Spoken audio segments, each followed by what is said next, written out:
Você já tá ao vivo, tá? Entra aí, cara, no meu aí pra... Boa noite, pessoal. Tudo bem? Calma aí que não entrou ninguém ainda. Jesus amado, esse assistente técnico aí tá... Não, tá ao vivo. O Richard entrou. Vamos esperar um pouquinho, né? Sempre bom esperar uns 2 minutinhos. Vamos convidar o pessoal aí. Galera, vamos entrar aí na live aí. Vamos aproveitar para entrar para a gente conversar um pouquinho. Boa noite para vocês todos que estão em casa aí, né? Que Deus abençoe cada um de vocês. Você coloca para mim, entra aí e coloca para eu poder ver aqui, cara, que é mais fácil, eu consigo visualizar. Você quer que entre no Instagram? Eu quero ficar aqui, entra no Instagram e só entrar aí, daí, deixa eu entrar. Entra aí. No Zap. Não, deixa eu entrar que aí eu já... Deixa eu pegar uma. Rainha entrou, a Aminadab. Vamos só um minuto. Mini Kemelli. Quando viu aqui, a gente nem percebeu. Pode deixar dormindo aí. Como não? Aí eu entro onde? Na Igreja Batista Continental aqui? É. Mas se quiser eu vou te falando também. Mas é legal que eu consigo me ver aqui também, né? Que aí eu já... Aê, legal, é isso aí. Mas tira o som. Vou tirar.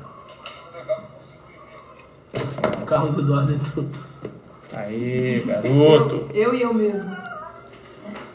Você é a sua própria audiência. Mas você tá brincando, rapaz.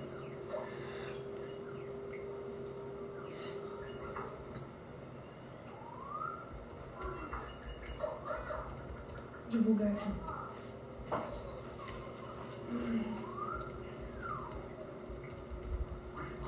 Gente, alguém que tá assistindo aí, avisa se tá bom. Pessoal, vamos botar aí se tá tudo bem aí. O pessoal tá ouvindo bem. A imagem tá boa.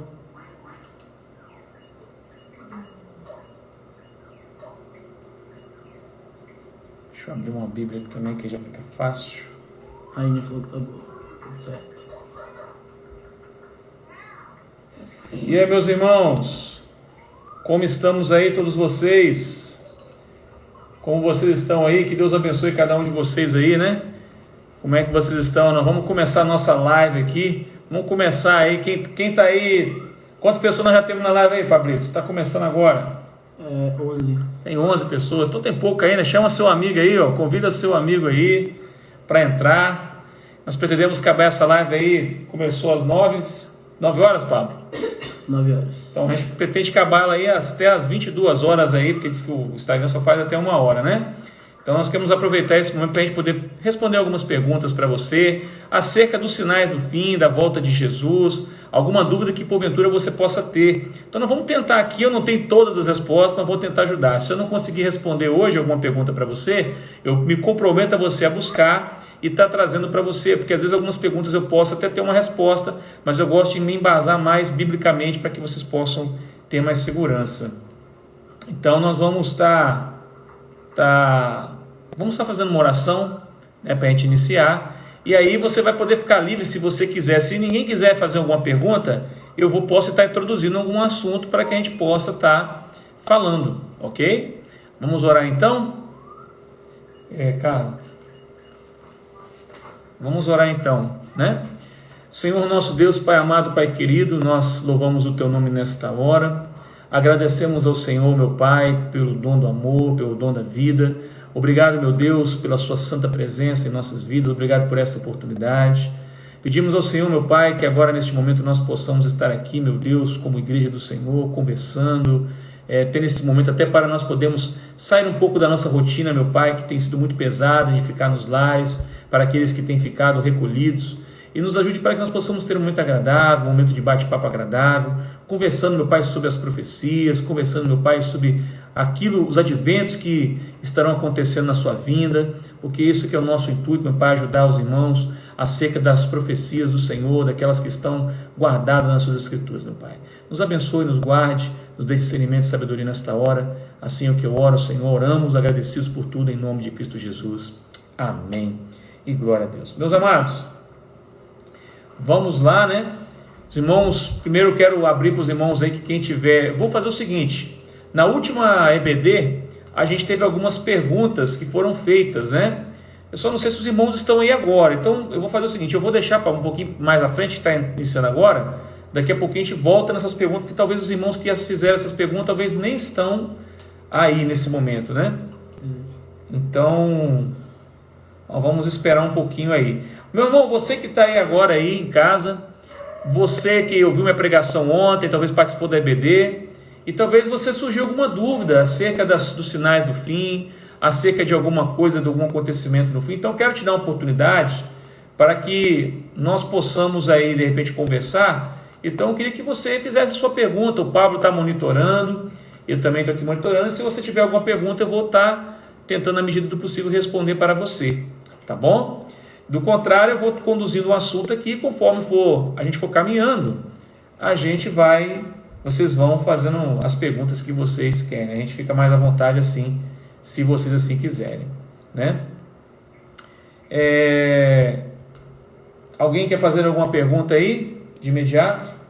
Engraçado, porque aqui no meu aqui parece que fica tudo parado aqui, não sei se é porque Deixa eu ver. assim não está, não sei se é porque o pessoal parou de falar aí, né?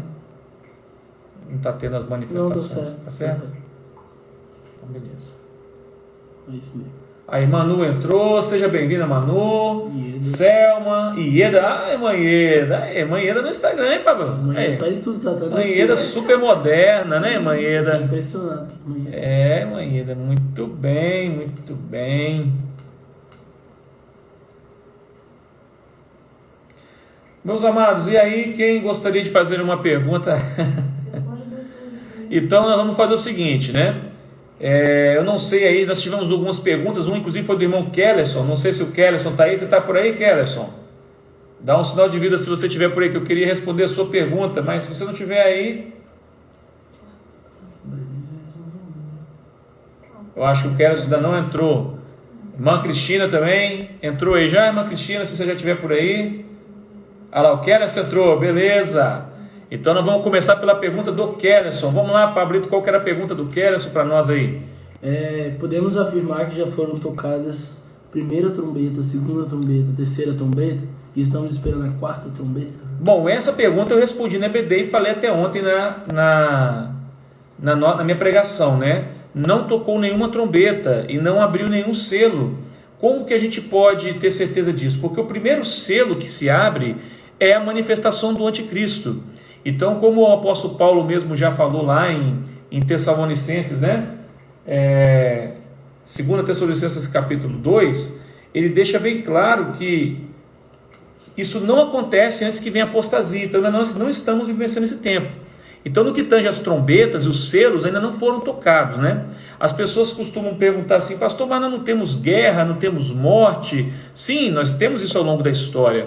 Mas o que nós estamos falando aqui é uma figura, o irmão que está em casa para entender melhor, é a figura de uma mulher grávida que está para dar luz.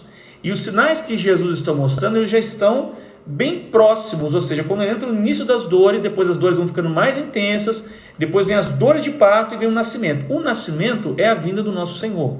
Então você que está em casa, está pensando assim, então pastor, quando a Bíblia fala lá em Mateus 24 sobre fome, então não é a fome que nós já tivemos passado? Não, é uma fome muito maior. Para você ter uma noção, lá fala de 1/4 da terra, de pessoas que provavelmente vão morrer de fome.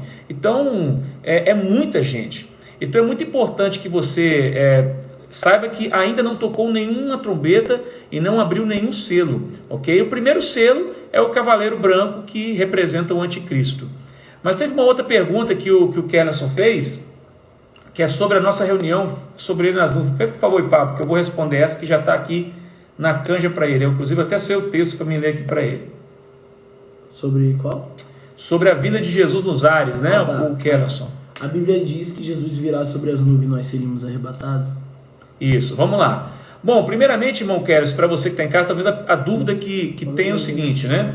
Existe um texto de Tessalonicenses muito mal compreendido, né? Na verdade, nós estaremos com o Senhor nos ares, sim, com certeza, mas isso será em um único evento. A vinda do nosso Senhor Jesus, ele virá apenas mais uma vez. E nessa vinda, quando ele estiver vindo no céu, após ele ter se apresentado a toda a terra, os anjos recolherão cada uma das pessoas, mas antes de recolher cada um de nós vivos, os mortos ressuscitarão primeiro. Então nós vamos fazer o seguinte, vamos dar uma lida nesse texto, para que a gente possa tirar essa dúvida, né? Esse texto está lá em 1 Tessalonicenses, no capítulo 4, né? Vamos ler a partir do verso...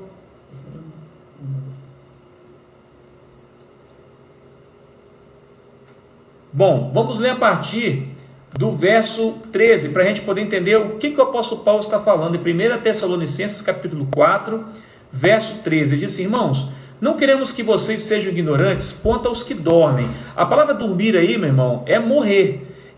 A palavra dormir, o apóstolo Paulo usa a palavra dormir, né, de uma forma assim, para quem não fala morreram, ele usa a palavra dormir. É uma palavra que apenas substitutiva para aqueles que estão mortos. Você consegue perceber isso. Ele fala assim: não queremos que vocês sejam ignorantes quanto aos que dormem, para que não se entristeçam como os outros que não têm esperança.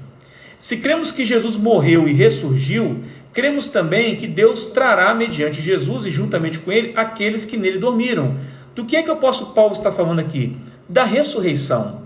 A ressurreição, ela é um processo que também acontecerá na vinda do Senhor Jesus. E para você entender o arrebatamento, você tem que entender sobre a ressurreição. Porque antes de nós sermos arrebatados, aqueles que estiverem vivos, os mortos primeiro ressuscitarão. Olha o que o apóstolo Paulo vai dizer: dizemos a vocês pela palavra do Senhor, que nós, os que estivermos vivos, os que ficarmos até a vinda do Senhor, certamente não precederemos os que dormem. Isso quer dizer o que exatamente? Que aqueles que estão vivos não vão preceder aqueles que estão mortos. Por isso que não existe, meus amados, arrebatamento secreto. Como vai ter arrebatamento secreto se as pessoas ressuscitarão? Imagina os túmulos, as pessoas saindo da terra, os corpos serão corpos reconstituídos e transformados. Então não existirá aqui uma ressurreição invisível. Não, uma ressurreição é visível, como a de Jesus foi. O nosso corpo será como o corpo de Cristo, ou seja, é um corpo transformado, né? É um corpo que ele é sólido, mas não é um corpo como o nosso nós temos hoje, né? Jesus, ele teve um corpo, o nosso corpo será como o dele. A Bíblia fala que eles tocaram nele, tinha as marcas, as cicatrizes tinham nele, mas todavia ele passou pelas paredes, ele desaparecia, surgia num lugar e em outro. Então o nosso corpo será dessa forma. Eu não sei te explicar como ele será, mas ele será dessa forma. Então, quando Jesus voltar na glória, quando ele estiver vindo, primeiro ele vai fazer um reconhecimento para que todo olho possa ver que ele está vindo.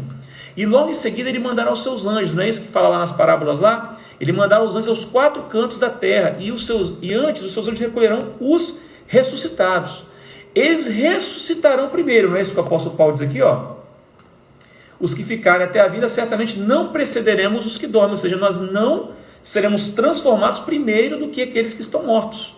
Aí ele diz: pois dada a ordem com a voz do arcanjo e o ressoar da trombeta de Deus, o próprio Senhor descerá dos céus e os mortos em Cristo ressuscitarão primeiro. O apóstolo Paulo deixa muito claro que a ressurreição daqueles que morreram em Cristo será primeiro do que aqueles que estão vivos para se encontrar com o Senhor nos ares.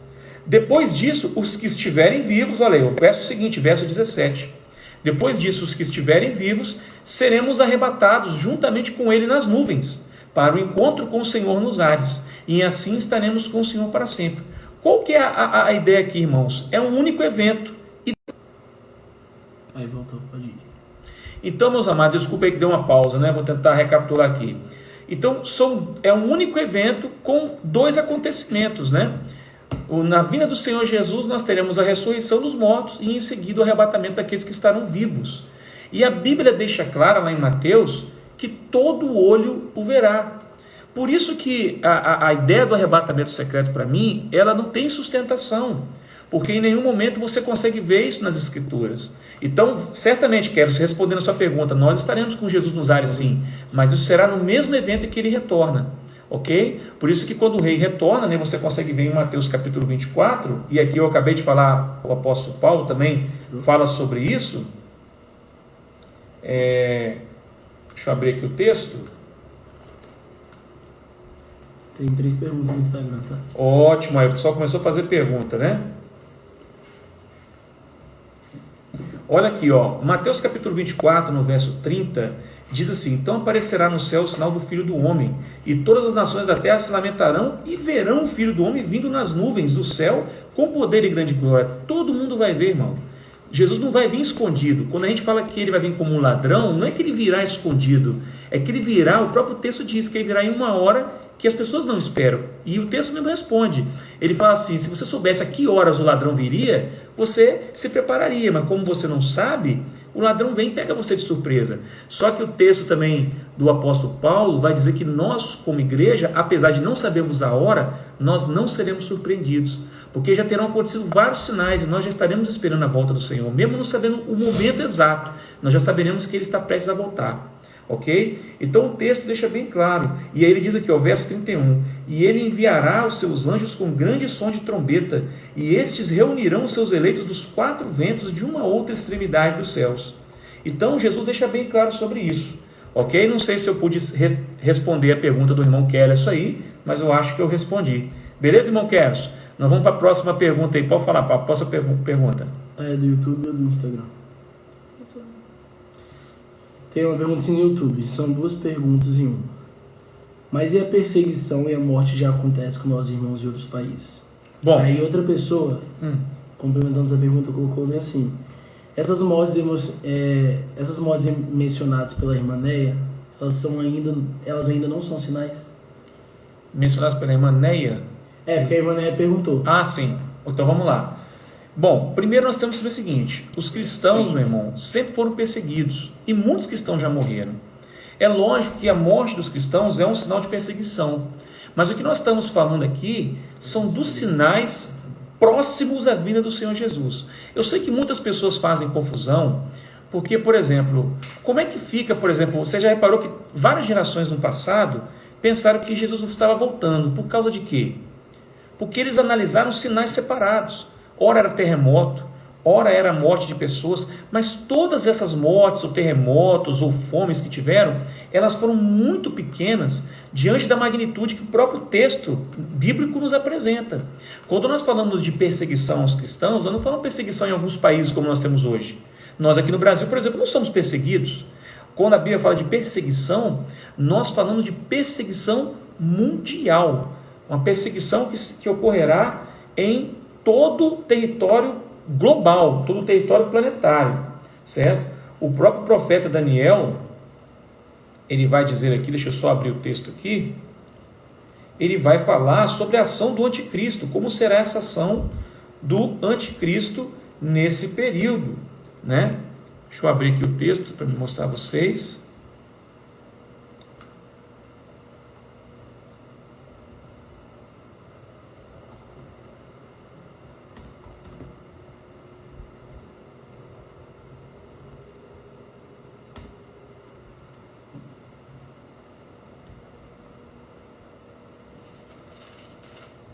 Bom, eu vou ler alguns textos aqui, né? Primeiro eu vou ler aqui Apocalipse, Daniel, capítulo 7.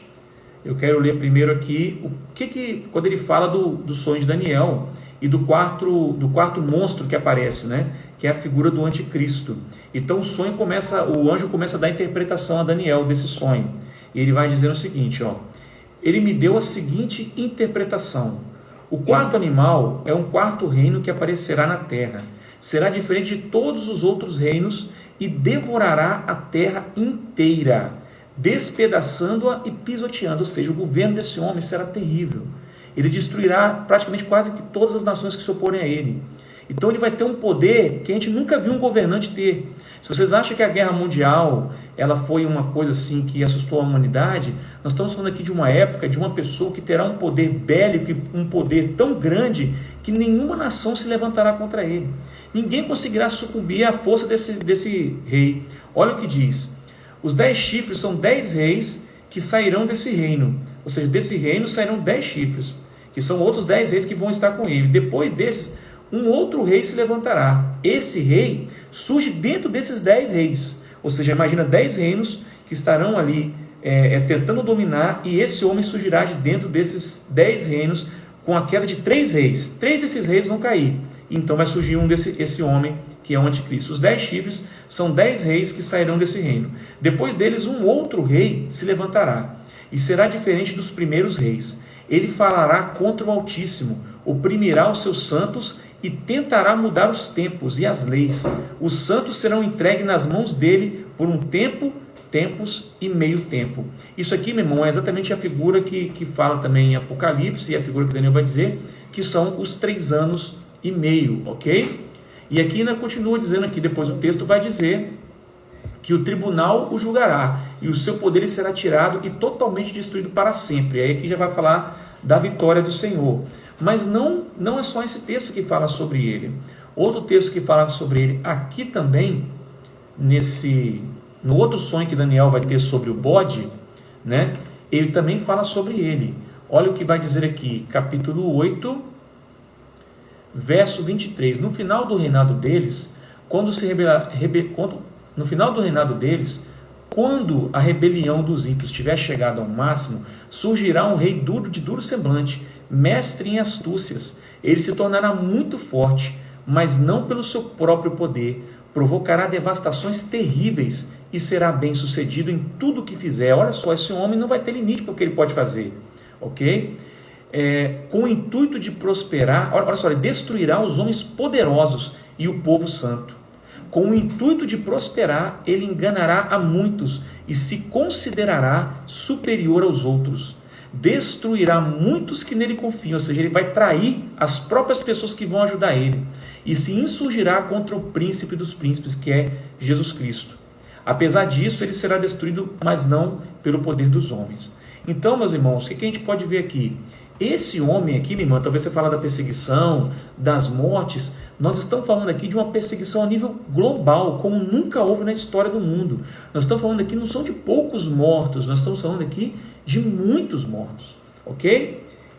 Não sei se eu pude te ajudar. Então, quando a gente fala de sinais, isso tudo é lógico, isso atenta para a nossa perseguição, atenta que nós somos um povo perseguido, mas quando a gente fala da vinda de Jesus, nós estamos falando de coisas muito maiores que vão começar a acontecer com intensidade global e muito grande, tá bom? Tem mais alguma pergunta aí? Tem mais um monte. Vamos lá, vamos na medida do possível aí. O Richard perguntou bem assim: pastor, Jesus vai voltar 1 ou 2 vezes? Porque eu fui ensinado que a primeira vinda vai ser para nós salvos e a segunda vai ser para aqueles que ficaram. Bom, eu já respondi essa pergunta do Crespo, mas vou falar novamente, né? Em nenhum lugar da Bíblia você encontra falando sobre mais 2 vindas de Jesus. A palavra de Deus, ela só fala, a Bíblia completa, ela só fala de 2 vindas do Senhor. A primeira que ele veio, quando ele esteve aqui, que foi profetizada também no Antigo Testamento, e o seu retorno final, que ele virá para reinar. A sua primeira vinda, ele veio para servir de sacrifício, ok? E a segunda, ele já não vai vir mais da mesma forma que ele veio na primeira vez. Ele virá como rei para governar. Como nós lemos o próprio texto de 1 Tessalonicenses capítulo 4, deixa isso muito claro, que serão 2 eventos que acontecerão em um único momento. Né? Como diz lá no verso 15, dizemos a vocês pela palavra do Senhor que nós, os que estivermos vivos, os que ficarmos até a vinda do Senhor, certamente não precederemos os que dormem, pois dada a ordem com a voz do arcanjo e o ressoar da trombeta de Deus, o próprio Senhor descerá do céu e os mortos em Cristo ressuscitarão primeiro. Depois disso, os que estivermos vivos seremos arrebatados juntamente com ele nas nuvens. Então não terá 2 arrebatamentos nas nuvens, será um único arrebatamento nas nuvens, uma única vida de Jesus agora. Meus irmãos, isso é tão claro, porque você pega a parábola, por exemplo, das 10 virgens, né? Ali mostra claramente, você tem ali o noivo vindo. Então o noivo vem e você vê que ficam pessoas de fora e pessoas que entram, ok? Qual que é a diferença? A diferença é que as virgens estavam preparadas, elas identificaram os sinais, a ideia é exatamente elas conheciam a profecia, as 5 prudentes. E as 5 prudentes ficaram despreocupadas, acharam que nada estava acontecendo, porque elas não conheciam as profecias. Então elas acabaram ficando e sofrendo toda a ira do Cordeiro. Ok, meu irmão? Então será apenas mais uma vinda de Jesus, não existe mais 2. Você não vai encontrar nenhum parâmetro na palavra de Deus sobre isso. Se você até tiver algum texto que você tenha dúvida, pode citar aí que a gente pode estar explanando e explicando para você melhor. Outra pergunta do Gil Seixas. Ele falou: boa noite, pastor. Aconteceria o que está escrito em Ezequiel 37? Vamos lá, vamos para Ezequiel 37.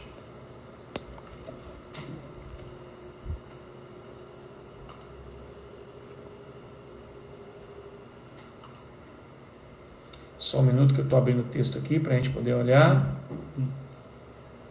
Tem mais aí?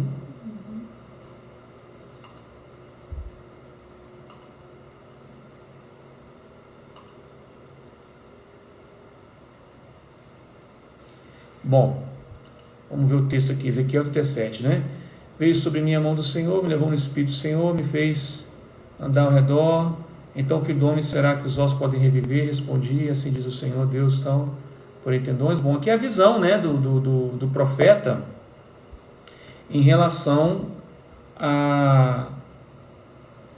ao que a gente fala do vale dos ossos secos, né? Mas exatamente o que o Gil quer saber se acontecerá. Sim, você deve estar querendo falar em relação à ressurreição, Gil, é isso mesmo que você está querendo saber? Se será dessa forma, como nós podemos ver aí? Esse texto exclusivamente ele não fala sobre essa questão da vinda do Senhor, mas realmente a ressurreição mostra exatamente o que será uma ressurreição. É exatamente uma figura excelente que você pegou, um exemplo excelente, isso é uma ressurreição. Imagina ali corpo, só que nós não teremos mais o corpo como nós temos, mas um corpo transformado. Mas será mais ou menos assim mesmo. Pelo menos eu imagino que seja, né? Eu acho que o salário vai ter que passar de 10 horas. O pessoal está com muita dúvida. Qualquer coisa, irmão, se a gente não conseguir responder todas hoje, eu posso tentar fazer amanhã, para alguma outras por casa, amanhã eu tenho cela, faço mais cedo. Qualquer coisa, a gente continua, a gente encerra essa e começa outra. Pode, vamos ver o que a gente pode tentar fazer o máximo a gente conseguir. O Chester perguntou bem assim, pastor, então quando o anticristo se revelar, então terá paz, ou melhor, uma falsa paz? Uma falsa paz. Por isso que a Bíblia fala que quando as pessoas acharem que elas têm paz, né? Vamos de novo para o texto áureo. Eu gosto muito, irmão, desse texto de Mateus 24. Eu aconselho vocês a vocês poderem estudar esse texto, né? Ele também tem menção em Lucas 21 e Marcos 13, mas eu acho que Mateus 24 ele é o mais completo, né? Então ele vai dizer o seguinte, ele vai falar aqui, ó.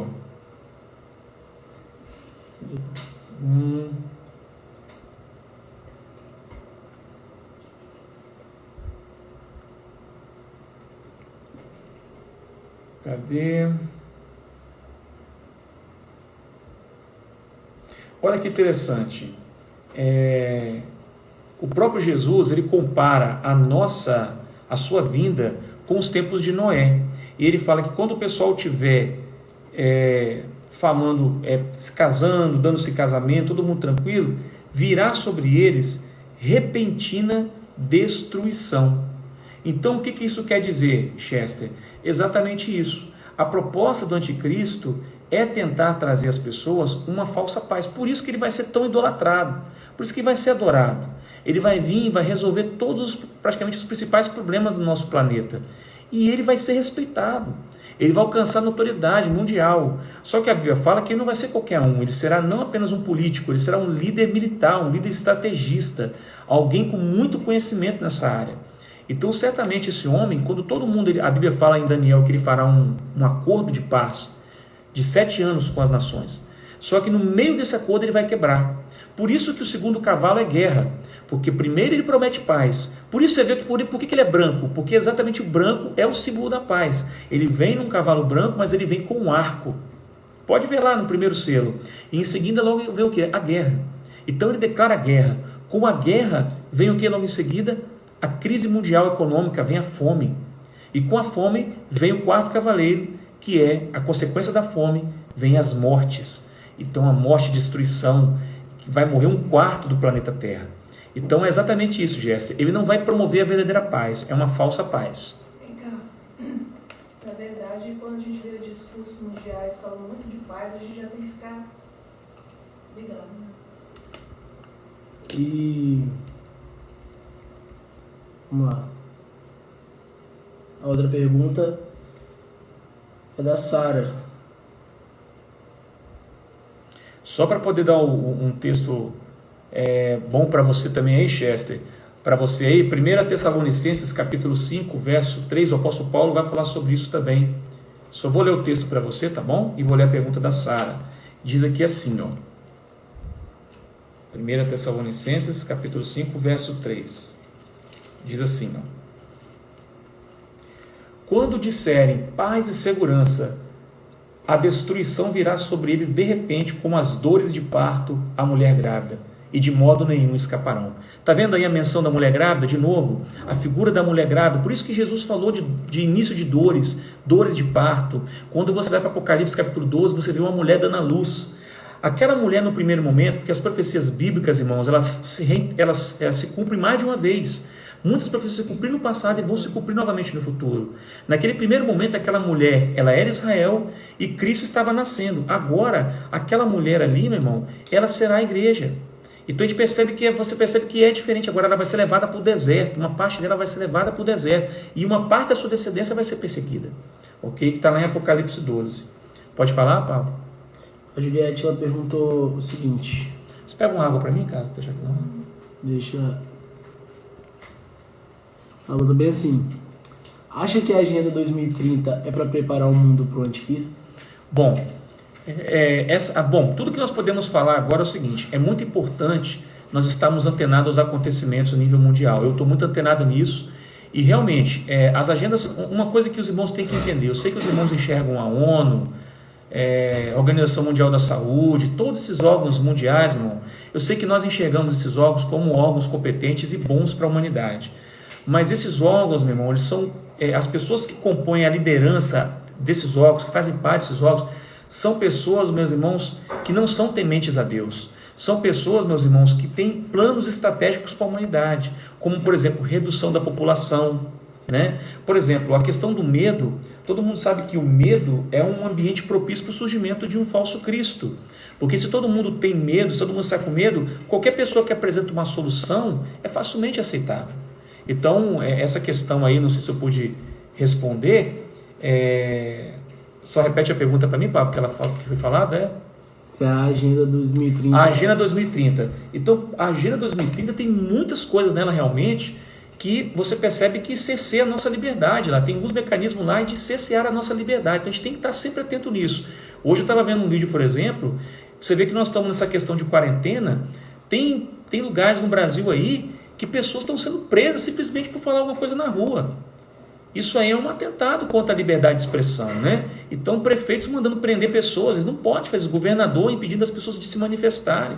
Então, irmão, a gente não pode confundir as coisas, nós não podemos aceitar esse tipo de situação achando que isso é normal. Uma das características do ditador, todo ditador de um país, geralmente quando ele é comunista ou socialista, ele usa exatamente o medo para poder criar leis que possam assegurar o seu domínio. Então, o ambiente de medo dá possibilidade a governos ditadores de criarem meio para cada vez mais controlar as pessoas. Entendeu? A outra pergunta é da Sarinha.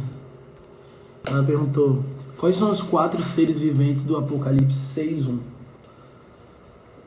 Vamos lá, para ver lá os Apocalipse 6.1. Acho que é os 4 cavaleiros que ela deve estar falando, né? Os 4 cavaleiros. Bom, eu falei, né? Mas vamos lá de novo. Não, acho que ela falou o versículo. Então... Capítulo 6, versículo 1. Apocalipse 6.1 é os 4 cavaleiros do Apocalipse. Isso. É isso que ela quer saber, provavelmente. Então deixa eu abrir aqui o texto para a gente, né, ler aqui. Apocalipse, capítulo 6. Bom, Sarinha, ontem eu preguei sobre isso. Sarinha, é Sarinha do Sertão? Não, é a Sarinha do Roselito. Do Roselito, né? Então vamos lá, Sarinha, olha só. Ontem eu falei sobre isso, né? A ideia é que é o seguinte: Apocalipse 6 é quando começa a se abrir os selos. Por isso que a gente pode assegurar, eu posso afirmar para você, com base na Bíblia, de que nenhum selo foi aberto, nenhuma trombeta foi tocada. Porque isso não aconteceu.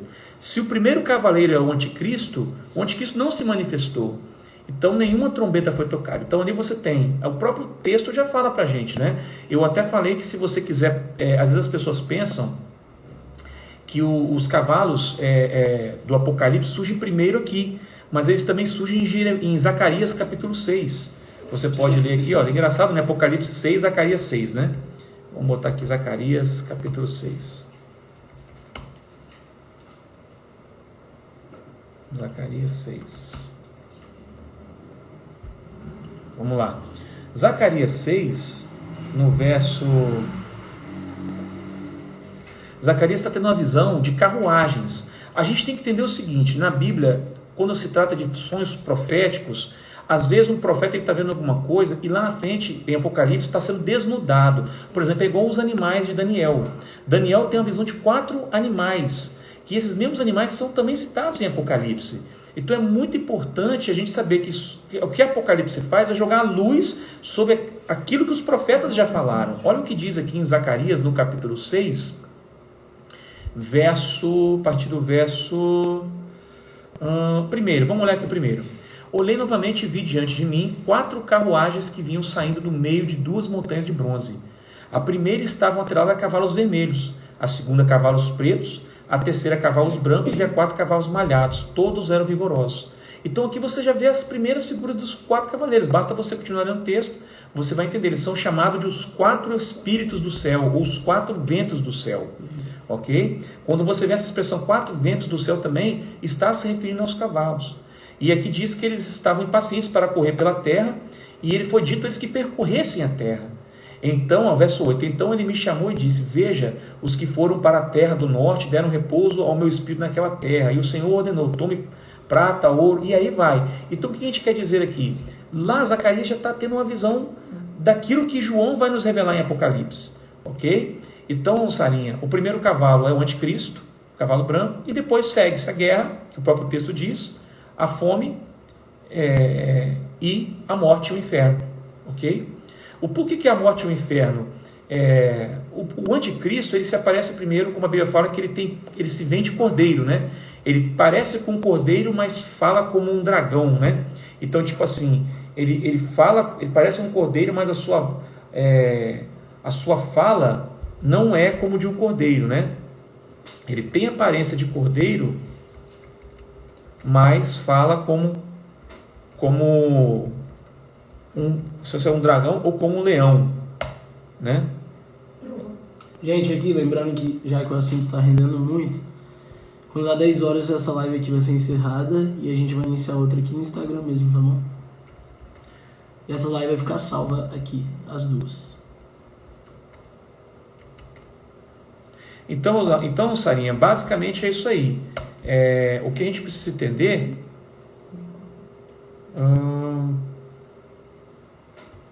Os 4 seres viventes, então? Assim, os 4 seres viventes, mas em Apocalipse 6 não tem os 4 seres viventes, são os 4 animais. É isso que você quer saber? Aliás, deixa eu dar uma olhada aqui no texto bem de perto, para ver se é isso que ela quer saber mesmo, porque de repente pode ter alguma coisa a mais. Eu vou perceber sobre os 4 seres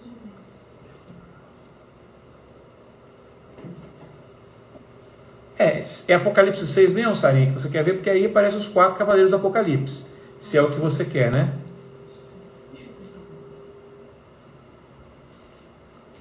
Porque existe realmente os 4 seres viventes, mas aqui nesse... É isso mesmo. É os cavaleiros do Apocalipse, Sarinha. Tá bom? Pode ir para outra? Uhum. O Richard perguntou bem assim. Pablo, por favor, pergunta ao pastor quem são os 24 anciões do Apocalipse. O que acontece, Richard? Bom, primeiro nós temos que achar aqui o texto, né? 24 anciões.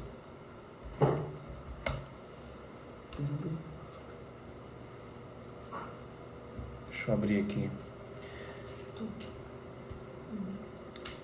Bom, deixa eu só abrir o texto aqui. Está em Apocalipse capítulo... Vou pegar aqui.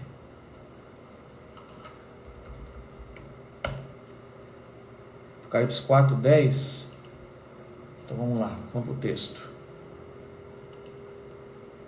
Apocalipse 4:10. Deixa eu ver aqui.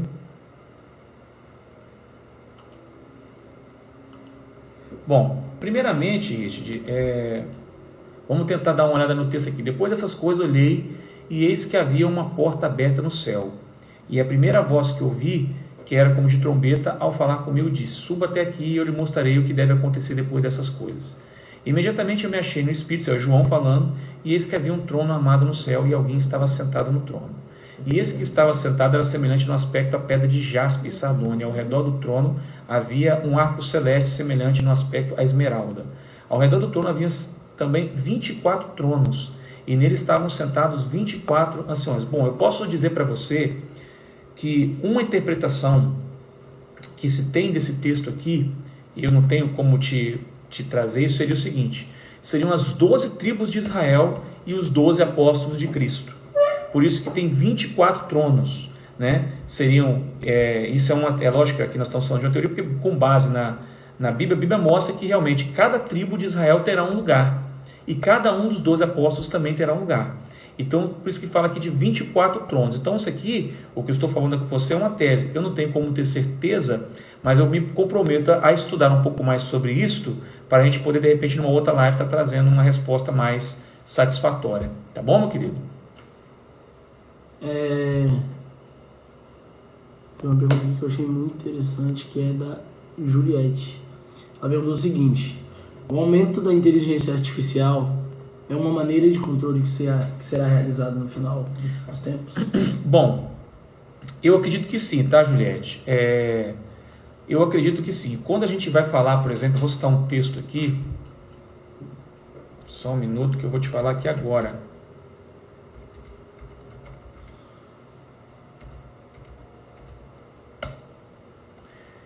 Que está em Apocalipse no capítulo 13. Vamos lá. Eu acredito que, bom, a gente pode estar falando sobre isso, né? De uma inteligência artificial, algo tecnológico, como também algo sobrenatural também pode ser. Mas eu acredito que muito tem a ver com tecnologia aqui, sim. Quando a gente vai para o Apocalipse 13, a gente vai ver sobre a imagem da besta. Olha o que diz o texto aqui, né? Cadê? Bom.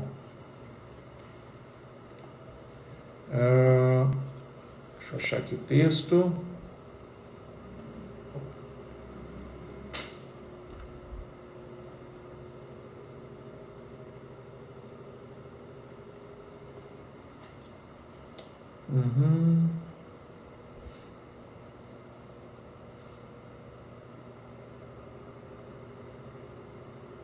Tem muita pergunta, hein?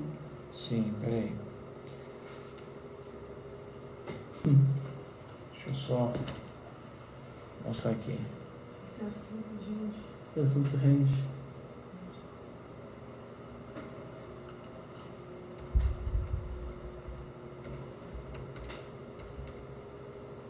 Então, eu creio que sim. Eu creio que aquela passagem que fala sobre... Eu estou tentando localizar aqui, eu sei que ela está em Apocalipse, isso é capítulo 13, eu cheguei no capítulo 13, que fala que a imagem da besta, ela vai falar aonde estão as pessoas, né? Ela vai entregar as pessoas.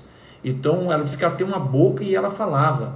Então, eu acredito que sim. Eu acho que a inteligência artificial ela vai ter um papel fundamental nesse período aqui. Eu não sei se os irmãos sabem, mas quando você vai olhar aí para a China, por exemplo, você já dá para ter uma noção do que a inteligência artificial está fazendo lá. Basicamente, os chineses, principalmente da capital, eles são investigados todo instante. Os policiais têm um óculos que, quando ele bate o olho no cara, ele faz uma leitura facial e sabe a vida do cara todo, o que ele faz, o que ele come, onde ele mora, enfim. Então, é essa imagem que eu acredito que a gente vai estar trabalhando na questão da inteligência artificial. Eu acredito que essa estátua terá alguma coisa a ver com isso daí, entendeu? Falar para outra pergunta. Depois, quando eu achar o texto aqui, eu vou falar para você, tá? Foi a Juliette que fez a pergunta, né? Foi. A outra pergunta é do... alguém mais... Não entendi o nome não, mas... pastor, de todos os sinais da volta de Cristo, você acredita que algum já aconteceu? Bom, agora nós estamos falando, né? A gente tem que entender primeiro o momento que nós estamos vivendo. Quando nós vamos para a gente falar de Apocalipse ou Mateus 24, o que a gente tem que entender? O mundo, ele é decaído em pecado, então as coisas estão acontecendo. Lógico que tudo isso está nos mostrando, está nos sinalizando algo mais à frente. Mas os sinais bíblicos que nós temos aqui, quando a gente pega esse texto, ele vem numa ordem bem cronológica, bem certinha, que a gente pode entender que quando esses sinais começarem a se manifestar, eles aumentarão em intensidade, serão todos juntos. Quando a gente fala assim, terremoto, fome, peste, vai estar acontecendo isso no mundo inteiro e com uma magnitude nunca jamais vista. Então isso é que são esses sinais. Então acho assim, os sinais que nós vemos hoje, as mortes, perseguição, é algo muito sutil que não chega nem a ser ao início das dores, mas está nos apontando para que esse tempo vai vir, por isso que nós devemos estar preparados. Vamos lá para a próxima.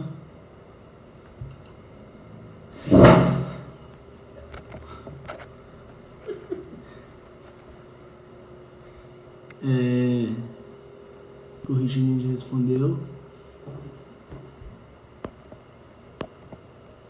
Gente, se vocês quiserem deixar pergunta, tem uma caixinha com um ponto de interrogação aí embaixo. Aí escreve pra gente lá que é melhor. A Viviane perguntou se o anticristo é a besta. Sim. Quando a primeira coisa, tem duas figuras muito importantes, né? Na verdade, a gente fala muito do anticristo, mas existem duas figuras importantes em Apocalipse capítulo 13. Um é o falso profeta e o outro, sem dúvida nenhuma, é o anticristo, né? Então a gente tem que entender isso aí. Aqui, eu achei o texto, só viu, Juliette? É Apocalipse capítulo 13 mesmo, verso 15. Diz aqui o seguinte: agora eu não estou dizendo que isso aqui é uma coisa de inteligência artificial, mas pode vir a ser, como pode ser uma coisa sobrenatural, porque diz que ele fará sinais tremendos, né? Mas com certeza a inteligência artificial será utilizada nessa época para poder rastrear as pessoas e para as pessoas provavelmente não poder comprar. Foi-lhe dado poder para dar fôlego à imagem da primeira besta, de modo que ela podia falar e fazer que fossem mortos todos os que se recusassem a adorar a imagem. Apocalipse capítulo 13, verso 15. Então é muito importante, olha que interessante, também obrigou a todos, pequenos e grandes, ricos e pobres, livres e escravos, a receberem certa marca na mão direita ou na testa, para que ninguém pudesse comprar nem vender, a não ser que ele tivesse a marca, que é o nome da besta ou o número do seu nome. Respondendo a Viviane, o anticristo é a besta e o falso profeta também é uma besta. Entendeu? As duas bestas aparecem aí em Apocalipse capítulo 13. O Alan Jones perguntou: no cenário político atual a gente já tem indícios do anticristo? Bom, o que a gente pode falar, Alan? É muito difícil a gente dizer para você que o anticristo está aí. Praticamente, se ele está, ele não se manifestou. O apóstolo Paulo deixa claro que ele não vai se manifestar antes que venha a apostasia. O que é apostasia? Eu acho que, por exemplo, nesse momento nós não estamos ainda vendo isso com muita clareza. A apostasia vai ser um divisor de águas. Vai ser quando grande parte dos cristãos vão abandonar a fé em troca de outras crenças, ou talvez dessa crença nova que vai estar surgindo na sociedade nessa época. Então, quando isso acontecer, surgirá o anticristo como o Salvador, como o Cristo, o Redentor, ok? Mas ele não surgirá sozinho, o falso profeta o promoverá. Assim como João Batista promoveu e foi o prepulsor da vinda de Jesus da primeira vez, o falso profeta fará sinais e maravilhas, descer até fogo do céu, para poder fazer com que o anticristo possa ser reconhecido, ok? Então hoje eu não vejo ainda, assim, existem muitas pessoas que falam sobre o presidente da Turquia, né? O Erdogan, acho que é o nome dele, né? Ele é muito falado em algum aspecto, porque uma coisa é certa, irmãos: o anticristo não vai vir da América, o anticristo não vai vir da Europa, o anticristo tem que vir do Oriente. Biblicamente falando, quando a gente vê a visão do bode, né? Do bode que Daniel tem, que corre, os reinos são divididos e nascem 4 chifres, aqueles 4 chifres são 4 reinos, daqueles reinos surge o anticristo. Então a gente só tem ali basicamente 4 lugares identificados na Bíblia, da qual possivelmente ele tem que vir. Será Iraque, Síria, Irã ou Turquia. Provavelmente um desses lugares, entendeu? Uma coisa que eu não sei se os irmãos atentaram é sobre a questão das cores dos cavalos. Eu falei ontem que o cavalo que está dizendo que é amarelo, no original ele é verde. Se você tiver uma Bíblia aí para pesquisar, você vai ver que é verde. Então guarde essas cores: preto, branco, vermelho e verde. Confere aí se esses países que eu falei com você, quais são as cores da sua bandeira. O único que não tem essa cor é a Turquia, porque mudou a cor. Os demais países, todos eles têm as 4 cores, com exceção acho do Iraque, tem 3 delas: vermelho, verde e branco. As outras são todas preto, vermelho e verde. Preto, vermelho, verde e branco. Preto, vermelho, verde e branco. Então são exatamente as 4 cores dos cavaleiros do Apocalipse. Então eu entendo, irmão, que isso quer dizer algo para a gente. Isso quer dizer que esses países são onde o Islã domina. E o Islã a gente sabe que será o nosso grande... eu entendo que a religião islã ela será a religião que vai... A religião do anticristo será a religião islâmica. A Sumaia perguntou. Eu acho que você já falou, mas ela botou: pastor, fala sobre os 4 seres viventes, por favor. De Apocalipse 6? Pergunta se ela é Apocalipse 6. É Apocalipse 6, Sumaia?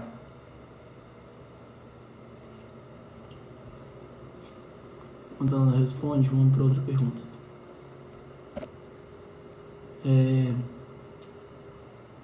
Deixa eu ir aqui. A Mônica perguntou bem assim: Mas, pastor, existem algumas passagens que dá para entender que seremos poupados na hora da provação. Ah, muito boa pergunta. Aí Quem foi a pergunta? A Mônica. Aí ela deu Ótimo. um exemplo de 2 Pedro 2,9 e de Ótimo. Apocalipse 3,10. Maravilha. Então o arrebatamento não seria no início da tribulação? Mônica, você me deu uma oportunidade de ouro. Então, os dois textos que ela me falou, me fala primeiro. Pedro. 2 Pedro 2,9, depois Apocalipse 3,10. Espera aí. Vamos nos textos lá, tá, Mônica, para eu poder te ajudar. Eu vou te explicar o que acontece aqui, porque existe uma leitura errada. 2 Pedro 2,9, né? Uhum. Vamos lá. Eu acho que essa dúvida é de muita gente. Sim, muito interessante. Vamos lá. Bom, primeira coisa que a gente tem que ver aqui, né? Vamos estar lendo o texto aqui, né? Bom, primeiro vamos ler o texto para que a gente possa entender. Pedro aqui vai fazer uma menção do dilúvio e de Jó, se não estou enganado aqui. Ele não poupou o mundo antigo quando trouxe o dilúvio sobre aquele povo ímpio, mas preservou Noé, pregador da justiça, e mais 7 pessoas. Primeiro vamos entender o seguinte. Quando você lê esse texto que você lê aqui, ó, é o 9. Vemos, portanto, que o Senhor sabe livrar os piedosos da provação e manter em castigo os ímpios para o dia do juízo. A palavra provação aí, ela no original, ela não tem a ver com grande tribulação, mas tem a ver com a ira de Deus. Qual que é a grande confusão que é criada? A Bíblia deixa bem clara que a ira do Senhor não é para a igreja, não é para o seu povo. E nós seremos poupados da ira. Mas a grande tribulação não. Vamos pegar o exemplo de Noé, por exemplo. O que é que veio sobre a humanidade? Não foi uma tribulação, foi a ira de Deus. A ira de Deus veio sobre o mundo inteiro. O que é que veio sobre Sodoma e Gomorra? Não foi uma tribulação, foi a ira de Deus. O que é que veio sobre o Egito? Não foi tribulação, foi a ira de Deus. Quem é que fez a tribulação? Agora, para você entender o que é tribulação. A tribulação, ela é feita, ela é considerada, ela é aplicada por Satanás. Quem representa Satanás no Egito? O faraó. Ele colocou na igreja, no caso da igreja, no povo lá de Israel, a tribulação. Ele perseguia, ele maltratava, ele matava, ele escravizava. Isso é tribulação. E o povo estava lá sendo atingido por ele. O povo estava sofrendo. Quando vem Moisés, que aqui vai representar o Cristo no final dos tempos, ele vem libertar. E aí começa a vir a ira de Deus sobre o egípcio. E o que acontece? A ira atinge os egípcios, todos eles, mas não atinge o povo de Israel. Será da mesma forma. A igreja passará pela grande tribulação. Existem vários textos que provam isso, como eu não já li. Vários textos. E é importante, irmão, que isso aconteça. Porque é nesse momento que a igreja mostrará o testemunho de Cristo. É nesse momento que muitos de nós pagaremos com a vida. É nesse momento que a igreja demonstrar o seu amor por Deus. Eu sei que as pessoas tentam evitar isso, mas nesse momento, grande tribulação é uma coisa, ira do Senhor é outra. Agora o outro texto que ela falou, muito bom, vamos lá para Apocalipse capítulo 3, versículo 10. Vamos lá, Apocalipse 3, 10. Você pode ver que o texto lá também vai falar sobre a ira. Olha aqui, ó. Aqui fala da hora da provação. O sentido da hora da provação que está por vir sobre todo mundo é exatamente o que? Nesse momento aqui, quando a gente fala da hora da provação, não quer dizer que está falando sobre grande tribulação. Porque virá uma provação sobre todo mundo. Ok? E a ira será derramada. Só que Deus guardará. Agora é muito importante, irmãos, vocês saberem de uma coisa também. No momento da grande tribulação, apesar de grande parte da igreja sofrerá, que vai sofrer, uma parte dessa igreja, a própria Bíblia diz que Deus a levará para o deserto. Uma parte do seu povo será preservado no deserto. Esse povo terá uma experiência diferente com o Senhor. Eles sofrerão também ali, mas eles experimentarão um relacionamento com o Senhor como nunca antes. Isso tem a ver com aquelas testemunhas também que vão pregar o Evangelho nesse período, que vão fazer os sinais, né, de Elias e Moisés. Eu não quero entrar nisso agora, porque muita gente pensa que as testemunhas são 2 pessoas, mas as testemunhas, na verdade, não são 2 pessoas assim, mas são grupos de pessoas, são gentios, e são a tribo de Judá, e são gentios. Então é Judá e Efraim, ou seja, são os cristãos israelitas, os cristãos judaizantes, os cristãos judeus e os cristãos gentios. São as 2 tribos de Israel. Então é o que as duas tribos não, são os dois povos que são as duas videiras lá de Zacarias, ok? Que a gente precisa entender isso aí, mas eu não quero entrar nisso aqui agora, que vão ter o espírito de Moisés e Elias. Esse povo vai profetizar, esse povo vai pregar, e nós vamos incomodar o mundo. Essa igreja nesse momento vai profetizar e vai acontecer coisa. O povo vai profetizar chuva, vai vir chuva. O povo vai profetizar caos, vai vir caos. Por isso é um dos motivos por qual elas serão mortas. Isso é um dos motivos por qual elas sofrerão tanto. Mas não serão todas as pessoas, existe um grupo específico que acontecerá isso. Então o texto que você me deu aqui, da hora da provação, você pode ver que toda vez que a Bíblia fala que nós seremos livres, é da ira do Senhor. O próprio João, quando fala sobre salvação, ele fala assim, que aquele que está em Cristo, a ira do Senhor não está mais sobre ele. Mas aquele que não está, ele está condenado, e a ira de Deus permanece sobre ele. O que quer dizer isso? A ira de Deus é para aqueles que não creem em Jesus. É para aqueles que desafiaram a Deus e rejeitaram Cristo. A ira virá sobre esses aí.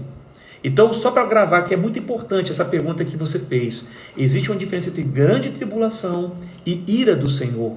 A ira do Senhor tem a ver com aqueles cálices da ira que vão ser derramados sobre a terra. Lá você pode ver que eles vão atingir todas as pessoas que não têm a marca de Cristo. E vão atingir todas as pessoas que têm a marca da besta. Vai dar 10 horas aí, a gente encerra essa live e continua outra, pode ser? Então a gente vai encerrar aqui, eu vou salvar, a gente continua na outra. As perguntas que vocês fizeram a gente já salvou, tá? E a gente vai continuar lá. Então só a gente